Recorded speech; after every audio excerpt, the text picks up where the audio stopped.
Most welcome dear students, आप सभी लोगों का स्वागत है आपके अपने यूट्यूब चैनल डीजे सर पर। आज का ये वीडियो क्लास 10th के बच्चों के लिए बहुत ही इंपॉर्टेंट है, क्योंकि इसमें हम लोग बात करने वाले हैं आपके मोस्ट इंपॉर्टेंट गणित के मॉडल पेपर के बारे में।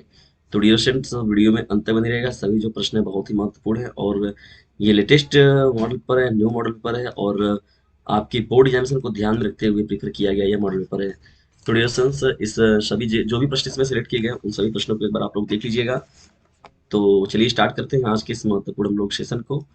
आप लोग जानते हैं कि जो बोर्ड एग्जामिनेशन के बच्चे होते हैं क्लास 10th के, तो उनका जो पूरा का पूरा होता है पूर्णांक तो 3 घंटे 15 मिनट का होता है और संपूर्णांक क्या होता है 70 नंबर का होता है। 30 नंबर जानते हैं आप लोग को विद्यालय से मिलता है और 15 मिनट पेपर पढ़ने के मिलता है। तो जैसे इन सभी कामों को आप लोग कर लिया करिए, ठीक है। जो एक्टिविटी आपकी है, देखिए आपके पेपर में जो भी बात यहाँ पर लिखा गया है, मेन मुख्य जो होता है आपका प्रश्न यहाँ से स्टार्ट होता है। जैसे सभी विषयों में आपके खंड के रहते हैं, तो यहाँ पर भी वही खंड वाली ही बात है। तो पहला बहुविकल्पी ही है आपका, सभी खंड कीजिए, प्रत्येक खंड के 4 विकल्प दिए गए, जो सही उत्तर होगा उसको करना है हम लोग को। रिलेशन देखिए, निम्नलिखित में से कौन सा अभाज्य संख्याओं का युग्म है? अभाज्य संख्या है, ठीक है रिलेशन। तो अभाज्य संख्याएं किसे कहते हैं हम लोग, इसको मैंने बकायदा 10 के जो लेक्चर मैंने दिए थे उसमें मैंने बता रखा है रिलेशन। जो आप लोगों के लिए था रियल नंबर वाला वास्तविक संख्याओं को, तो मैंने उसमें बताया, जाइए आप वहां से देखिए। तो इसमें कह रहा है अभाज्य संख्याओं का युग्म इनमें से कौन है। तो ये पहला, दूसरा, तीसरा, चौथा, इन सभी ऑप्शन में आप लोग को बताना है, ठीक है रिलेशन। और देखिए पहले का ख प्रश्न क्या है यहाँ पर। ख जो प्रश्न है, मूलों का गुणनफल। देखिए यहाँ पर जो दिखा गया है, द्विघात समीकरण 3x² - 4x 0 के मूलों का गुणनफल क्या होगा। तो मूलों गुणनफल का मतलब क्या होता है कि दो मूल होते हैं, अल्फा प्लस बीटा, न अल्फा होता है और बीटा होता है। तो मूलों गुणनफल का मतलब अल्फा इंटू बीटा होता है। तो यहाँ पर बात कर रहे हैं हम लोग, अगर इसको हम लोग ए ले लिए और इसको बी ले लिए, तो इसको ए लिए, इसको बी लिए और यहाँ पर सी है, तो सी की वैल्यू 0 हो जाएगी आपका। तो यहाँ पर अल्फा बीटा की वैल्यू आप फाइंड आउट कर सकते हैं डिस्टेंस मूलों गुणनफल। तो पहले अल्फा बीटा निकाल लीजिए, फिर उसके बाद फिर वहां से सेल वैल्यू फाइंड आउट करके निकाल लीजिए, ठीक है ना। तो ये एकदम इजी तरीके से निकाल सकते हैं आप, कुछ भी कठिन नहीं है। या यहीं पर ही आप अगर एक्स को काम वाले लेते हैं, तो समझ लीजिए एक्स बचा आपका, अंदर बचेगा क्या, 3x से -4 बचेगा। तो फिर उसके बाद वो वैल्यू फाइंड आउट करेंगे आप लोग। तो यहाँ पर देखिए एक मूल तो आप लोग का 0 मिल गया, ठीक है। और दूसरा मूल क्या होगा, 3/4 आ जाएगा। तो मूलों गुणनफल क्या हो जाएगा आप लोग का डिस्टेंस, वो 0 के तौर पर देखेंगे ना। तो यहाँ पर आप लोग देख लीजिएगा इस प्रश्न को। और मूलों गुणनफल जो ये द्विघात समीकरण का भाग है डिस्टेंस, वो बहुत ही इंपॉर्टेंट है और पूछता भी है आपसे कुछ ना कुछ उसमें से। अब देखिए समरूप त्रिभुजों की क्या होती है, समरूप त्रिभुजों का मतलब यहाँ पर देखिए क्या कह रहा है, जो प्रश्न है, समरूप त्रिभुजों की विशेषताएं क्या होती हैं। उनकी संगत भुजाएं समानुपातिक होती हैं, संगत कोण बराबर होते हैं, उपयुक्त में से दोनों। तो यही सी बात है डिस्टेंस, उपयुक्त में से दोनों ही बातें रहेंगी। समरूप त्रिभुज का मतलब क्या होता है, उनकी संगत कोण और संगत भुजाएं जो होती है वो क्या होती है, समानुपातिक होती है। तो तीसरा जो ऑप्शन होगा वो राइट हो जाएगा, ठीक है डिस्टेंस, बहुत ही इंपॉर्टेंट है। ग प्रश्न देखिए क्या है, cos 60 cos 30 minus sine 60 sine 30 का मान बताइए। तो कॉस 60 और कॉस 30 और साइन 60 और साइन 30 की वैल्यू रख के फाइंड आउट कर सकते हैं आप। या तो अगर उससे नहीं करना चाहते तो देखिए cos A cos B minus sine sine B. तो कॉस ए प्लस बी का ये फार्मूला होता है, ठीक है। तो 60 में 30 जोड़ेंगे तो 90 हो जाएगा। तो कॉस 90 अंश का मान क्या होता है डिस्टेंस, 0 होता है। कितना होता है, 0। तो ये 0 आपका राइट आंसर हो जाएगा। 0 के 0, क्योंकि साइन 0 का मान तो 0 होता है। और जो कॉस 0 का मान, कॉस 90 का मान जो होता है वो जस्ट उसी का उल्टा हो जाता है ना। और ये जानते हैं कि ये दोनों साइन और कॉस कॉम्प्लीमेंट्री के तौर पर देखे जाते हैं, इसलिए यहाँ पर आप आसानी से इसको कर सकते हैं। चलिए बढ़ते हैं हम लोग। अब यहाँ पर देखिए अंग प्रश्न की, देखिए बहुत ही मोस्ट इंपॉर्टेंट प्रश्न है डिस्टेंस। निम्नलिखित में से कौन सी केंद्रीय प्रवृत्ति की माप नहीं है, केंद्रीय प्रवृत्ति की माप नहीं है। तो देखिए केंद्रीय प्रवृत्ति की माप के रूप में रिलेशन देखिए यहाँ पर माध्य, माध्यिका और बहुलक, इन तीनों को याद करते हैं। माध्य भी हो गया, माध्यिका भी हो गई आप लोग का, ये देखिए माध्यिका, यहाँ पर बहुलक। तो माध्य, माध्यिका, बहुलक ना। तो 3 माध्यिका माइनस 2 माध्य, बहुलक बराबर क्या होता है, बहुलक बराबर जो फार्मूला होता है 3 माध्यिका माइनस 2 माध्य। ये बहुत ही मोस्ट इंपॉर्टेंट फार्मूला है, कभी कभी एक नंबर पूछता है कि बहुलक इज इक्वल टू क्या होता है, 3 माध्यिका माइनस 2 माध्य, ठीक है। और माध्य, माध्यिका और बहुलक जो होते हैं केंद्रीय प्रवृत्ति की माप निकालने वाले थे, जबकि मानक विचलन ये कार्य नहीं करता है। तो डियर इस प्रश्न का जो राइट आंसर होगा वो चौथा करेक्ट हो जाएगा, ठीक है। आप लोग देख लीजिएगा इस प्रश्न को। और ये इंपॉर्टेंट मैंने उन्हीं प्रश्नों को ज्यादातर देखिए सेलेक्ट किया गया जो कि आपके एग्जाम के दृष्टिकोण से बहुत ही महत्वपूर्ण और पूछे जाने वाले हैं। अब देखिए यहाँ पर 4 प्रश्न को देखिए डिस्टेंस, बहुत ही सरल चैप्टर है, बहुत ही सरल है ये। निर्देशांक ज्यामिति कोऑर्डिनेट ज्योमेट्री वाला चैप्टर है। मुझे तो ज्यादा समय नहीं मिल पाया दरअसल।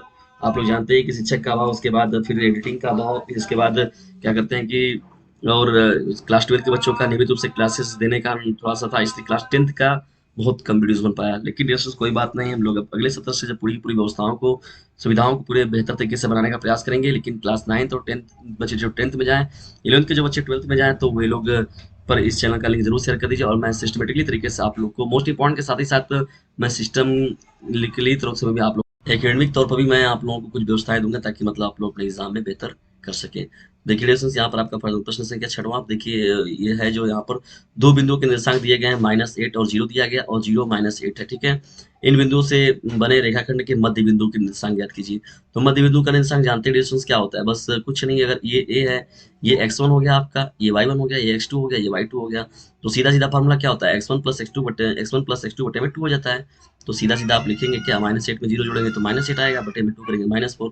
यहाँ पर भी जब करेंगे y1 + y2 बटे में 2, तो यहाँ पर मध्य बिंदु के निर्देशांक का निकालने का फॉर्मूला यही होता है डिस्टेंस ना। और यहाँ पर देखिए -4 और -4 जो होगा आपका राइट आंसर हो जाएगा, ठीक है ना। तो सीधा सीधा है।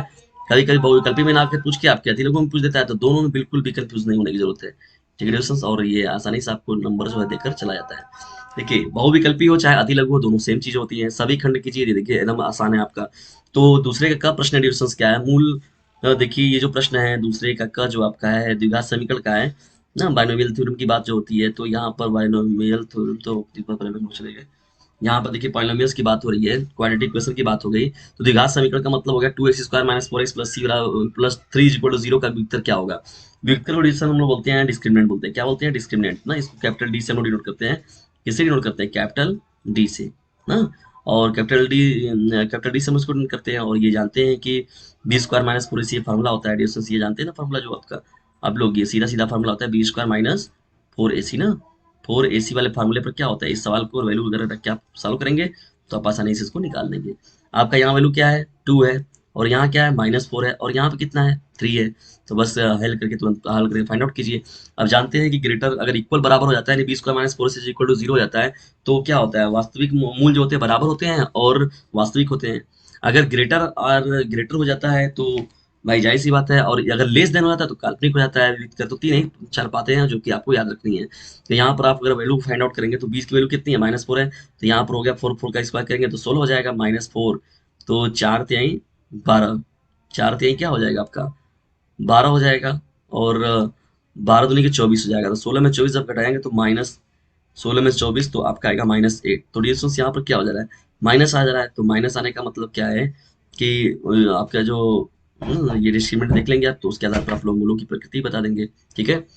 तो इस तरीके से डिस्टेंस हम लोग प्रश्नों को सॉल्व करते हैं। देखिए यदि मैं यहाँ पर मैं आपको मॉडल पेपर को रिवाइज करा रहा था डिस्टेंस, लेकिन मैं इसी में जो मुझे समझ में आ रहा तो मतलब चीज़ें मैं आपको बताते भी चल रहा हूँ।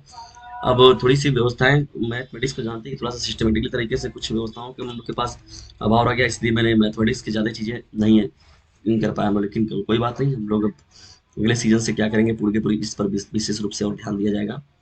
डियर स्टूडेंट्स यहाँ पर देखिए आपका क्या है, कॉट 15 कॉट a = 8 हो तो साइन ए और सेक ए का मान क्या होगा। तो कॉट ए बराबर आप निकालेंगे तो क्या होगा, 8/15 हो जाएगा ना। 8 बटे में कितना हो जाएगा आपका, 15 हो गया। तो आप जानते रहे कि कॉट बराबर क्या होता है, आधार बटे में लंब होता है ना, क्योंकि लंब बटे आधार जो होता है वो tan का मान होता है। जस्ट उसका क्या हो जाएगा, आधार बटे में ये लंब हो गया। अब 15 का स्क्वायर करेंगे तो 225 हो जाएगा आपका ना। कितना हो जाएगा, 225। तो 225 हो गया, और 8 का स्क्वायर करेंगे तो 64 हो जाएगा। 64 भी ले लीजिए। यहाँ जब दोनों को ऐड करेंगे आप तो आएगा आपका 289। 289 किसका होता है, 289 होता है 17 का स्क्वायर। 17 का 17 मल्टीप्लाई करेंगे तो कितना आएगा, 289। इसका मतलब कि आपको इसमें लंब पता था और आपको आधार पता था, लेकिन आपको कर्ण नहीं पता था। तो कर्ण को आपने निकाला जब तो क्या आपको मिला, 17 मिला। तो अब यहाँ पर साइन ए बराबर क्या होता है, लंब बटे में कर्ण होता है। क्या होता है, लंब बटे में कर्ण। तो यहाँ पर जब लंब की वैल्यू क्या है आप लोगों के पास, आधार बटे में यहाँ पे लंब दिया तो 15, तो 15/16 17 हो जाएगा, 15/17 जो आंसर हो जाएगा। सेक को भी आप ऐसे ही लिख सकते हैं तुरंत ना, ये आसान। क्या होता है आधार बटे में कर्ण, तो कर्ण बटे में क्या हो जाएगा, आधार। तो कर्ण कितना है आपका, 17 है। आधार यहाँ पर देख ही रहे हैं आप, तो आप यहाँ पर सेक की वैल्यू भी लिख सकते हैं, ठीक है डिस्टेंस, बिल्कुल भी कठिन नहीं है। अब देखिए यहाँ पर आगे बढ़ते हैं हम लोग। देखिए यहाँ पर अब जो ख प्रश्न आप लोगों का है, तो ख तो प्रश्न हो गया, ग प्रश्न की ओर बढ़ते हैं। यदि दो समरूप त्रिभुजों का क्षेत्रफल कितना है, 121 और 289 वर्ग सेंटीमीटर है, तो इनके संगत भुजाओं का, तो सीधी सी भुजाओं का क्षेत्र देखिए, सब समरूप भुजाओं का क्षेत्रफल लिखते हैं तो कहा जाता है संगत भुजाओं का अनुपात। जब लिखते हैं देखिए, संगत भुजाओं का अनुपात हो गया ऊपर, संगत भुजाओं का अनुपात हो गया नीचे, मतलब ऊपर एक भुजा हो गई और एक भुजा नीचे हो गई। और यहाँ पर जब आप करते हैं तो संगत भुजाओं का क्षेत्रफल हो जाएगा, और यहाँ पर भी संगत भुजाओं का क्षेत्रफल हो जाएगा। तो 121 का जब यहाँ पर आप करेंगे, 121 ऊपर हो जाएगा आपका और नीचे हो जाएगा 289। जब यहाँ से आप अगर वैल्यू को निकालेंगे संगत भुजाओं का अनुपात, तो यहाँ पर इधर रूप में आ जाएगा ये चीजें। तो 121 किसका होता है, 11 किसका होता है डिविएशन, वो होता है आपका 17 का। तो क्या हो जाएगा आपका 11/17, ये क्या हो जाएगा इसका संगत भुजाओं में अनुपात हो जाएगा। ठीक है डिविएशन, तो इसको आप आसानी से देख लीजिएगा, कर भी सकते हैं। इस फार्मूलों को आप लोग देख चुके होंगे, मैं यहाँ पर केवल आप लोग को एक मॉडल पेपर दिखा रहा हूँ, उसको देख लीजिएगा डिविएशन। देखिए यहाँ पर मैंने यहाँ पर क्वेश्चन नंबर दूसरे का घ देखिए, यदि किसी बटन का माध्य दिया है, माध्य कितना दिया है डिस्टेंस, देखिए यहाँ माध्य दिया है 16, ठीक है, और बहुलक कितना दिया है 13 दिया है, तो बटन की माध्यिका क्या होगी, सीधा सीधा फॉर्मूला दिया मैं। तो यहाँ पर क्या होता है, ये बहुलक मीन मीडियन और मोड ना, मीन मीडियन और मोड। तो यहाँ पर फॉर्मूला क्या होता है जानते हैं आपकी, मोड बराबर क्या होता है, मोड बराबर होता है 3 मीडियन माइनस 2 मीन, 3 मीडियन ना, 3 मीडियन माइनस 2 मीन होता है ना, MEAN।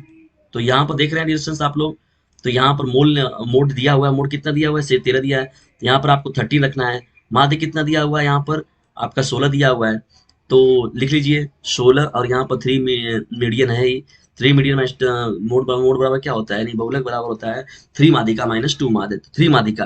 तो आप लोग को निकालना क्या है, माध्यिका निकालना है, तो 3 इंटू माध्यिका लिख दीजिए। यहाँ पर मोड आपका कितना था, बहुलक 13 था, और यहाँ पर ये 16, 16 दूनी के 32 हो जाएगा, 32 को जब आप उधर ले जाएंगे तो 32 में 13 अगर जोड़ेंगे तो कितना हो जाएगा आपका, 32 में 13 जोड़ रहे हैं, ठीक है, तो 32 में 13 आप लोग जोड़ लीजिए, 32 हो गया, प्लस आपका क्या हो जाएगा 13 हो गया, तो तीन और दो कितना हो जाएगा आपका 5 हो जाएगा यहाँ पर, और यहाँ पर 4 एक, और यहाँ पर 3 एक 4 हो जाएगा, 45 हो गया, 45 हो गया आपका। और यहाँ पर देखिए 3 मीडियन था, तो 3 से आप डिवीजन करेंगे ले जाके, तो 45 में जब 3 से डिवाइड करेंगे डिवीजन, तो ये इससे क्या होगा, छू जाएगा, तो 3 से 45 45 कितनी बार में ये उसको उड़ाएगा, ये डिविएशन 15 बार में ये गायब कर देगा, 3 एक कम 3, 3 5 15, तो ये 15 आपका आ जाएगा। तो यहाँ पर देखिए सीधा सीधा आपका जो आंसर होगा माध्यिका का वो कितना होगा 15 हो जाएगा ना। तो आप आसानी से इसको डिविएशन कर सकते हैं, ठीक है ना। बस सीधा सीधा मैंने फॉर्मूला क्या बताया कि बहुलक बराबर क्या होता है 3 माध्यिका माइनस 2 माध्य, तो उसी पर आपको रख के दिखाना है, ठीक है डिविएशन। कुछ भी नहीं है एकदम, देखिए फार्मूला लिखने के लिए पूछता है कभी कभी, और कभी कभी इनके बीच में संबंध पूछ देता है, कभी कभी इस पर देखिए डिजिट देता है और आपको वैल्यू हल करके फाइंड आउट करना होता है। तो बिल्कुल भी कठिन नहीं है, आप इसको एकदम आसानी से कर सकते हैं, एक एक नंबर के सब सवाल है। चलिए डिस्कशन आगे बढ़ते हैं। तीसरा देखिए यहाँ प्रश्न क्या है, सभी खंड आपकी अनिवार्य सभी खंड कीजिए। देखिए का क्या है, सिद्ध कीजिए कुंडली में 3 एक परिमेय संख्या, इसमें मैंने बहुत अच्छे से समझाया इसको। आप लोग जाइए क्लास 10th के जब देखेंगे, यहाँ पर मैंने मैथमेटिक्स के बहुत ज्यादा लेक्चर नहीं, लेकिन मैंने बताया है वहां पर रूट 3 एक अपरिमेय संख्या है या इरेशनल नंबर होता है, इस इरेशनल नंबर है तो क्यों है, तो उसको प्रूव किया गया, बहुत ही आसान भाषा में किया गया। एक बार आप देखेंगे तो समझ लीजिए गपाक गपाक से कर देंगे तुरंत आप, बिल्कुल भी कठिनाई नहीं होगी आपको। तो कड़ी में 3 एक अपरिमेय अपरिमेय संख्या, कड़ी में 2 एक अपरिमेय संख्या है, इसको एक बार देख लीजिएगा आप लोग, मैंने बकायदा अच्छे से बताया हुआ एडिशंस, और ये सवाल फिक्स है, इसको समझ लीजिए पेपर आउट है आप लोगों का। कड़ी में 3 हो गया, कड़ी में 2 हो गया, कड़ी में 7 हो गया, कड़ी में 5 हो, किसी को भी पूछ सकता है, और ये इंपॉर्टेंट है, बिल्कुल भी आप इससे बचेंगे नहीं। जो तीसरे का प्रश्न है, ए का मान ज्ञात कीजिए, जिसके लिए निकाय ए के अपरिमित रूप से अनेक हो होंगे। तो डिस्टेंस यहाँ पर जानते हैं कि जो समांतर रेखा होती है, समपाती रेखा होती है, परपेंडिकुलर रेखा होती है, तो इन तीनों का कंडीशन है ना, उन कंडीशन के हिसाब से हम लोग को यहाँ पर इस सवाल को हम लोग सॉल्व करना है। तो इसको देख लीजिएगा डिस्टेंस आप लोग, ये आप लोग का इम्पोर्टेंट सवाल है, ये सभी जो सीरीज चल रही है आप लोगों के लिए। आइए बढ़ते हैं हम लोग अब ट्रायंगल का। देखिए यहाँ पर एक और सवाल दिया हुआ है, ये रिएक्शन देखिए इसमें सिद्ध करने वाला है, थोड़ा सा कंफ्यूजन रहता है बच्चों को, क्योंकि वो बहुत ज़्यादा क्लास 10th में बच्चे रहते हैं, तो उतना माइंड तो उनका डेवलप होता नहीं है। तो कुछ मतलब ऐसी बात नहीं कि नहीं आप लोग पढ़ सकते, इसको बेहतर तरीके से आप कर सकते हैं, लेकिन थोड़ा एक भय बनाता रहे प्रूव कैसे कर पाएंगे हम लोग। तो रिएक्शन यहाँ पर देखिए आपके दिए गए चित्र में पी एस बटे में S Q is equal to P T बटे में टी आर है, पी एस बटे में एस क्यू है और पी टी बटे में टी आर है, तथा जो पी एस टी है, देखिए ये एंगल जो है और ये एंगल जो है, दोनों क्या है पी आर क्यू और पी एस टी, ये सिद्ध बराबर है। तो सिद्ध कीजिए त्रिभुज पी क्यू आर एक समद्विबाहु त्रिभुज है, पी क्यू आर, देखिए पी क्यू आर समद्विबाहु त्रिभुज है, तो इस बात को हम लोग क्या करना है, प्रूफ करना है। तो रिलेशनशिप में कुछ क्या है, बेसिक जो अपने फार्मूले हैं उसके आधार पर हम लोग इस फार्मूलों को आसानी से हम लोग इन सभी को हम लोग कर सकते हैं, ठीक है ना। तो समद्विबाहु त्रिभुज में क्या होती है, जिसमें दो भुजाएं बराबर होती है। तो यहाँ पर जैसे इस प्रश्न को आप लोग देख लीजिएगा, और ये इम्पोर्टेंट है ना, ये देखिए शीर्षा कोण से दिखाया जा रहा है, और यहाँ पर आपका हाँ ये आपके क्या हो जाएंगे, एकांतर कोण के तौर पर हो गए। और ये देखिए ये जो एंगल है वो तो दोनों ही त्रिभुजों के लिए क्या हो जाएगा, कॉमन हो जाएगा। कोई भी अगर दोनों भी त्रिभुज देखेंगे तो ये चीज तो चाहे पी एस टी को आप देखें चाहे पी क्यू आर को देखें, तो ये दोनों में उभयनिष्ठ हो जा रहा है। तो ये दोनों का तो सिंगल सेम हो गया, तो समद्विबाहु त्रिभुज की जो बात हो रही है उसको आप लोग कर लीजिएगा। ठीक है डिस्टेंस, ये इंपॉर्टेंट है आपका। घ प्रश्न की ओर हम बढ़ते हैं। यहाँ पर देखिए अब आप लोग के देखिए घ प्रश्न दिया गया डिस्टेंस वो आपका मेंसुरेशन से है, क्षेत्र मिति जिसको हम लोग बोलते हैं। जैसे आप लोग को गिलास का पानी गिलास देखे होंगे आप लोग डिस्टेंस, जैसे ऐसे ये पूरा कोन रहता है, जैसे ये कोन है आप लोगों का ना। जैसे देखिए ये आप लोग कौन होता है, टोपी वगैरह बर्थडे वगैरह में देखते होंगे, गिलास वगैरह का जैसे होता है, तो देखिए ऐसे शेप होता है, तो इसी को हम लोग क्या बोलते हैं, इसी को हम लोग बोलते हैं आपका शंकु बोलते हैं इसको ना, शंकु। तो यहाँ पर हम लोग को बात क्या करनी है, हम लोग को बात करनी है छिन्नक की बात करनी है इसकी।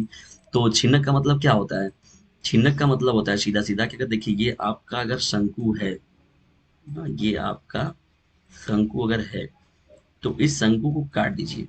ठीक है, तो यहाँ पर आपको एक स्ट्रक्चर बनेगा ग्रेसेस ऐसे कुछ रूप में। तो जैसे ग्लास का पानी आप लोग देखे होंगे ना, तो उसमें क्या होता है ग्लास में, तो ऐसे जो टप वगैरह होते हैं बड़े से ऐसे दिखने को मिलते हैं, तो वो सभी क्या होते हैं, शंकु के छिन्नक ही कहलाते हैं। तो ठीक है दोस्तों, देखिए ये जो हिस्सा मैंने यहाँ से काट दिया, तो ये जो हिस्सा आपका बन के मिला, तो इसी को हम लोग क्या बोलते हैं, ये शंकु के छिन्नक के रूप में दिखाता है।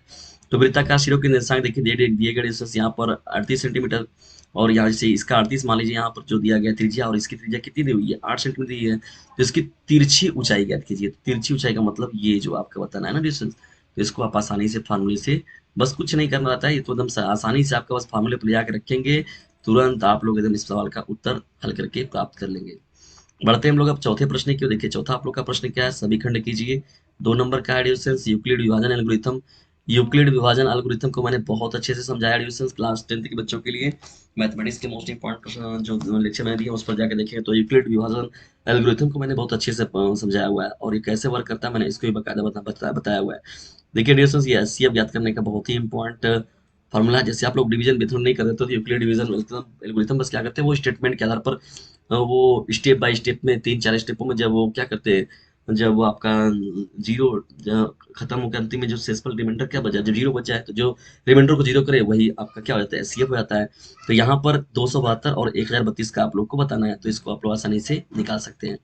बढ़ते हैं हम लोग खा प्रश्न की। देखिए एबी त्रिभुज से आपका एक त्रिभुज ए बी सी की भुजा बीसी पर एक बिंदु डी इस प्रकार है कि angle A D C is equal to angle B A C है, तो सीधी कीजिए कि C A square is equal to C B into C D. Distance यहाँ पर ये पॉइंट आपका। ग प्रश्न आपका क्या है, 5 सेंटीमीटर लंबी रेखा खंड खींचिए और इसे 2/3 के अनुपात में विभाजित किए, दोनों भागों की माप कीजिए। बहुत ही महत्वपूर्ण है और बहुत आसान है डिस्टेंस को, एक बार आप लोग देख लीजिएगा। रचनाएं वाला बहुत ही इंपॉर्टेंट रहता है, वो पूछेगा जरूर आपसे। बिल्कुल भी एक तरीके से आप समझ लीजिए कि ये पेपर ही देख रहे हैं आप, मॉडल पेपर को सीरियस पेपर के रूप में देखिए। बस डिजिट चेंज रहेंगे, नंबर चेंज रहेंगे, नहीं तो आपका पेपर समझ लीजिए ऐसा ही मिलेगा आपको।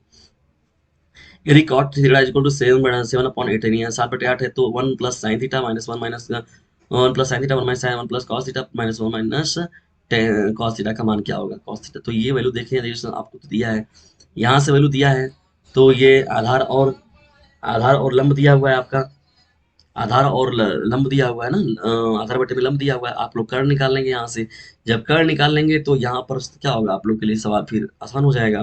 फिर यहाँ पर आप लंब कर्ण आधार के साइन का और कास का वैल्यू निकाल के वहाँ वैल्यू पुट कर देंगे, या तो ऐसे भी कर सकते हैं, या तो कॉस से क्या करिए ऊपर नीचे आप भाग कर दीजिए, फिर सेक वगैरह, तो कई रास्ते हैं इसको करने के। त्रिकोणमिति तो ऐसा वीडियो गेम की तरह होता है, इसको एकदम कई रास्तों से एकदम आसानी से आप कर सकते हैं। ठीक है, इसको आपका चौथा प्रश्न है।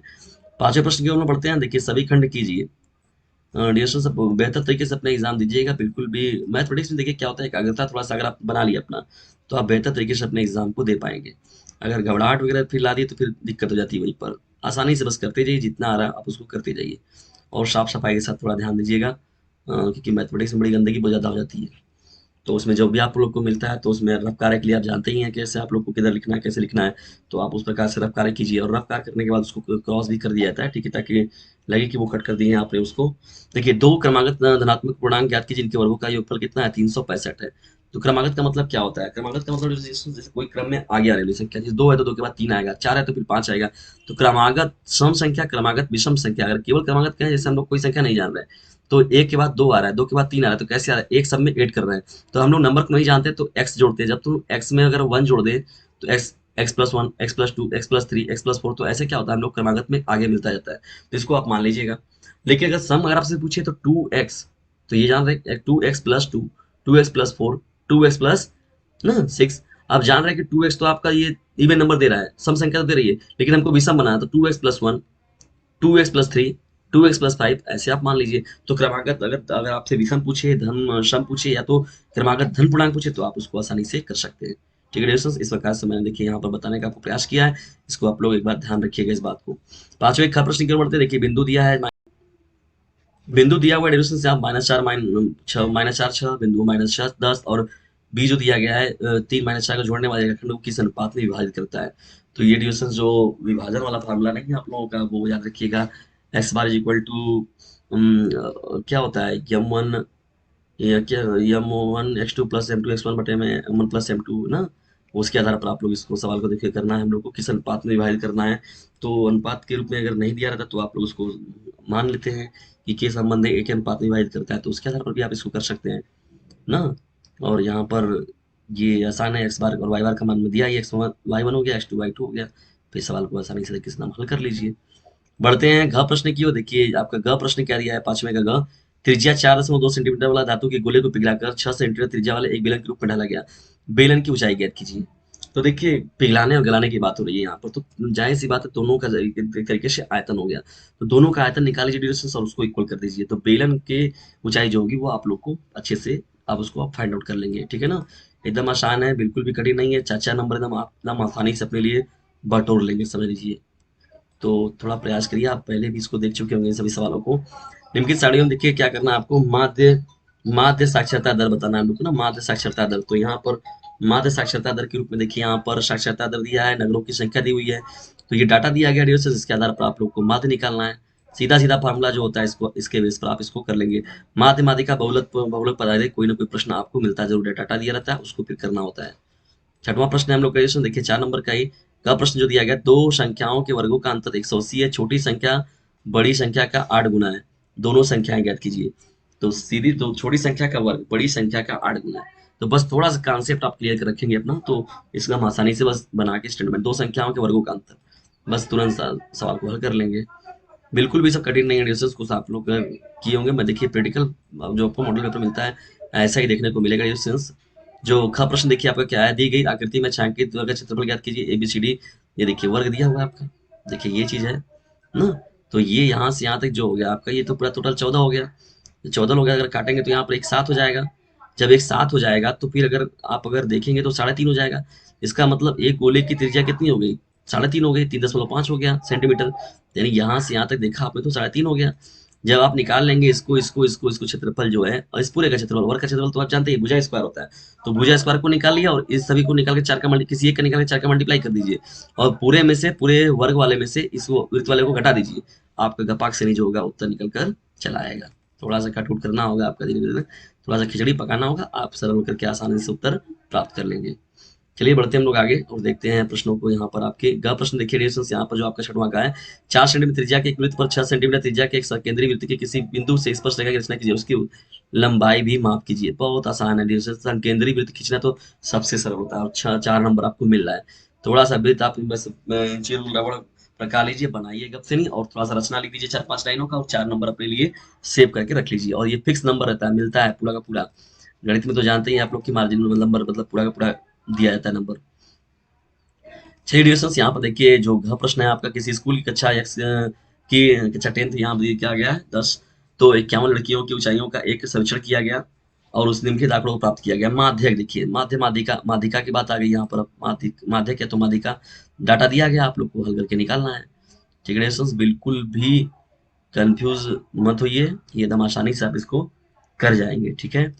और बिल्कुल ही आसानी से। और देखिए मैंने पहले ही बताया था कि माध्यम माध्यिका बहुलक से रिलेटेड कोई ना कोई चीज आपसे पूछेगा जरूर। देखिए दोस्तों यहाँ पर सातवां आपका प्रश्न है, समीकरण कीजिए, निम्नलिखित समीकरणों के युग्मों को रैखिक समीकरणों के युग्म में बदल कर करके हल कीजिए। तो ये सवाल आपका दिया गया है, इसको आप आसान एक्स प्लस वाई को पहले 1 बटे में एक्स प्लस वाई को आप मान लीजिए कुछ कैपिटल एक्स मान लीजिए, या तो फिर कुछ ए मान लीजिए कैपिटल ए, और 1 बटे में एक्स माइनस वाई को क्या कर लीजिए कैपिटल बी मान लीजिए। फिर आपको दो इक्वेशन मिलेगा, काट पीट के आपको यहाँ पर एक्स और वाई का मान मिल जाएगा, और सीधा सीधा फिर सरल इसको थोड़ा सा हल करेंगे तो आप इसको आसानी से डिविजन प्राप्त कर लेंगे। थोड़ा 2 स्टेप 3 स्टेप में आपको मान के हल करना पड़ेगा। देखिए इसलिए नंबर भी यहाँ देखिए, अगर एक स्टेप में रहता तो यहाँ पर आपको 2 नंबर पूछता, लेकिन यहाँ पर आपको 2-3 स्टेप में करना है इस सवाल को, इसलिए 6 नंबर मिल रहा है। तो 6 नंबर है तो थोड़ा तो काम तो करना ही पड़ेगा, लेकिन काम कुछ भी नहीं करना है, थोड़ा सा बस मेहनत करना है आप लोग को करने के लिए इसको। या तो वो नहीं कर पाते तो इसके अथवा में भी देखिए बेहतर सवाल दिया है आप लोग को। क्या 3 वर्ष पूर्व आयु हुई वाला तो जानते हैं आसान होता है। 3 वर्ष पूर्व रहमान की आयु का विक्रम और अब से 5 वर्ष पश्चात आयु के विक्रम का योग 1/3 है, उसकी वर्तमान आयु ज्ञात कीजिए ना। तो जानते हैं कि पूर्व के लिए क्या होता है, घटाना होता है, और बाद के लिए क्या करना पड़ता है, जोड़ना पड़ता है। जैसे किसी का वर्तमान आयु इस समय x है, तो 5 वर्ष पहले क्या थी, x माइनस 5 थी। हमारे डिस्टेंस देख रहे हैं कि यहाँ पर किसी के अगर 5 वर्ष पहले अगर जाया जाए, अगर इस वर्तमान किसी का आप लोग x मान लिए, तो 5 वर्ष पहले क्या होगा, x माइनस 5 हो जाएगा, और 5 वर्ष बाद क्या हो जाएगा, x+5। तो बढ़ोतरी हो रही है ना किसी की भी उम्र में। तो यहाँ व्युत्क्रम का मतलब क्या होता है, अगर कोई किसी का उम्र x है तो उसका व्युत्क्रम क्या हो जाएगा, 1/x हो जाएगा। बस सवाल को हल करिए तुरंत स्टेटमेंट देखकर। देखिए यहाँ पर जैसे ऊंचाई दूरी से भी आपका सवाल यहाँ पर लिया गया है। देखिए एक बहुमंजिल भवन के शिखर से 8 मीटर ऊंचे भवन के शिखर का तल का अनुमान को 30 अंश और 45 अंश, बहुमंजिल भवन की ऊंचाई तथा दोनों भवनों के बीच की दूरी ज्ञात कीजिए। मतलब ये है, देखिए फिगर कुछ आपका इस तरीके से बनेगा। देखिए ये बन गया, और यहाँ पर आपको डिस्टेंस ये है, और यहाँ पर देखिए ये है। अब देखिए अवनमन कोण का मतलब क्या होता है, जैसे ऊपर की एंगल बन रहा है, ये एंगल बन रहा है, इसको अवनमन कोण बोलते हैं। उन्नयन कोण तो यहाँ से बनता है नीचे से। तो जो ये कोण होगा, तो यहाँ पर देखिए शीर्षायु कोण से ये, और ये जो हो गया कोण, तो ये कोण ये, तो आप हो जाएगा। अब आपको ये पूछ रहा है कि इनके बीच की दूरी ये डिस्टेंस जो दूरी है, इस दूरी को आपको बताना है, और यहाँ पर इस दूरी को आपको बताना है। तो एकदम सीधा सीधा है, दो तीन अनुपात अगर आप जान रहे हैं। ये देखिए लंब हो गया, ये आधार हो गया, ये कर्ण हो गया, तो इन तीन दो भुजाओं तीन भुजाओं को लेके आप एकदम आसानी से कर सकते हैं। इसमें तो tan के फार्मूले से एकदम आसानी से इसको कर जाएंगे आप लोग। tan थीटा बराबर क्या होता है, लंब बटे में आधार होता है, उसी की बेस पर आपको इसको करना है। ठीक है डिस्टेंस बिल्कुल भी कठिन नहीं है, एकदम आसान है। आप लोग बस थोड़ा सा प्रयास कीजिए, एकदम आसानी से आप इसको कर जाएंगे। उसके अथवा में देखिए यहाँ पर आपको दिया गया जो ये सवाल यहाँ पर, ये देखिए ऊंचाई दूरी का ही है, ये भी एक साथ इसमें, लेकिन एक साथ दोनों दे दिया ऊंचाई दूरी का। ये थोड़ा सा, भूमि के एक बिंदु से 10 मीटर ऊंचे भवन के शिखर का उन्नयन कोण 30 अंश है, भवन के शिखर का एक ध्वज लहराया गया, और पी से ध्वज के शिखर का उन्नयन कोण 45 अंश है। ध्वज ध्वज दंड की लंबाई और बिंदु पी से भवन की दूरी ज्ञात कीजिए। देखिए वैल्यू जब दे देता है तो वही वैल्यू रख के हल करना चाहिए। देखिए कुछ ऐसा ये बता रहा है कि ये ऐसे ये है, देखिए, और ये पूरा ऐसे है। अब ये कह रहा है भवन की मंजिल के ऊपर देखिए ध्वज लहराया गया, तो ध्वज ऐसे लहरा दीजिए आप यहाँ पर। भाई झंडा है आप लोग का, लहर रहा है यहाँ पर, तो ये आपने बना दिया, और झंडा लहर रहा है, तो इसको आप जब लेकर आएंगे रेजिस्टेंस यहाँ पर ऐसे देखिए, इसको जब मिलाएंगे आप इससे इसमें, तो ये एंगल आप देख रहे हैं, तो अपने हिसाब से एंगल 35 अंश है, 45 अंश है। फिर उसके बाद शिखर का उन्नयन कोण इतना देखा गया, तो ध्वज ध्वज दंड की लंबाई और बिंदु पी से देखिए, ये जो आपको ध्वज दंड है यहाँ ध्वज झंडा जो है, ये झंडा जो है आपका ध्वज दंड, तो इसको आप लोग को बताना है कि ये कितना है ना। तो डिस्टेंस को आप आसानी से इसको हम सॉल्व कर सकते हैं। ठीक है ना, इसमें भी आपका लंब और तय थीटा वाला लंब बटे में आधार वाले फार्मूले पर ही होता है मैक्सिमम। देखिए आप ऊंचाई दूरी का सवाल जो होता है वो एक फार्मूला केवल याद रखिए, tan थीटा बराबर लंब बटे में आधार, इसी पर आप कर जाएंगे। और अगर मान लीजिए आपको सब याद है तो पूरा पेपर ही आप कवर कर जाएंगे। तो डियर स्टूडेंट्स, ये रहा आज का महत्वपूर्ण मॉडल पेपर। कुछ डियर स्टूडेंट्स हमारे परेशान थे कि सर कुछ मॉडल पेपर के बारे में डिस्कशन कर दीजिए, तो मैं देखिए आप लोग के लिए भी वक्त निकाल कर देर से आप लोग के लिए किया गया। इस प्रश्नों को देख लीजिएगा, ये सभी के सभी जो प्रश्न इंपॉर्टेंट है, और उसके साथ साथ मॉडल पर में भी आप लोग का पेपर ऐसे ही मिलने को मिलेंगे। कुछ डिजिट चेंज होंगे आपके, कुछ नंबर चेंज होंगे, कुछ स्टेटमेंट चेंज होंगे, लेकिन प्रश्नों का जो सीरीज होगा वो ऐसे ही आप लोग को मिलेगा।